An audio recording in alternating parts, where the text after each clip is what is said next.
Pernah kepikiran gak sih kenapa nama kota kita bisa seunik itu? Dari yang terdengar lucu sampai yang bikin kita mikir, ini beneran nama kota. Ternyata setiap nama punya cerita, entah dari sejarah, bahasa lokal, bahkan legenda yang diturunkan dari generasi ke Hai generasi. hai hai, balik lagi sama aku Ila di channel Awalnya Tidak Tahu Menjadi Tahu. Di video ini kita akan membahas asal-usul nama-nama kota unik di Indonesia, mulai dari Ngawi yang tenang sampai Wengi yang terdengar nyentrik banget. Jadi siap-siap untuk tahu sesuatu yang kamu nggak tahu. Urutan pertama yaitu kota Ngawi yang berarti tempat penuh bambu. Ngawi terletak di Jawa Timur, punya nama yang terdengar simpel, tapi siapa sangka nama ini berasal dari kata awi dalam bahasa Jawa yang berarti bambu. Dulunya wilayah ini memang dipenuhi rumpun bambu yang lebat. Awalan sendiri adalah imbuhan dalam bahasa Jawa yang bisa berarti tempat atau keadaan. Jadi, Ngawi bisa diartikan sebagai tempat yang banyak bambunya. Menarik ya,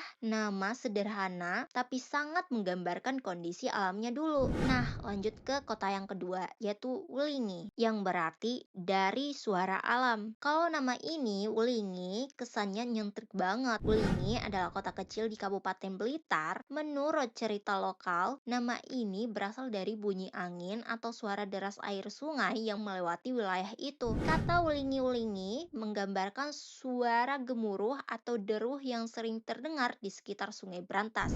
Jadi, nama kota ini tercipta dari suara alam. Puitis banget gak sih? Oke, sekarang kita masuk ke nomor ketiga, yaitu Pancalaksana, yang berarti 5 sifat utama. Dari Jawa Barat, ada nama yang kedengeran sangat filosofis. Pancalaksana. Panca dalam bahasa Sanskerta artinya 5, dan laksana berarti sifat atau ciri. Secara harfiah, Pancalaksana berarti 5 sifat utama. Gak dijelaskan secara pasti sifat apa yang dimaksud, tapi banyak yang percaya ini merujuk pada nilai-nilai kehidupan masyarakat Sunda, seperti kesederhanaan, kerja keras, sopan santun, gotong royong, dan rasa hormat. Nama yang indah dengan makna yang dalam. Sekarang kita masuk yang keempat, yaitu beras tagi, yang berarti beras mahal. Kalau kamu ke Sumatera Utara, kamu pasti kenal kota beras tagi. Ternyata nama ini punya arti yang cukup ekonomis, yaitu beras artinya ya beras, dan tegi dalam bahasa Karo berarti mahal. Dulu wilayah ini dikenal sebagai daerah pertanian subur. Hasil pertaniannya, terutama beras, punya kualitas tinggi dan harganya cukup mahal. Makanya disebutlah beras tagi, yang artinya secara harfiah beras mahal. Lucu ya, kayak branding zaman dulu. Nah,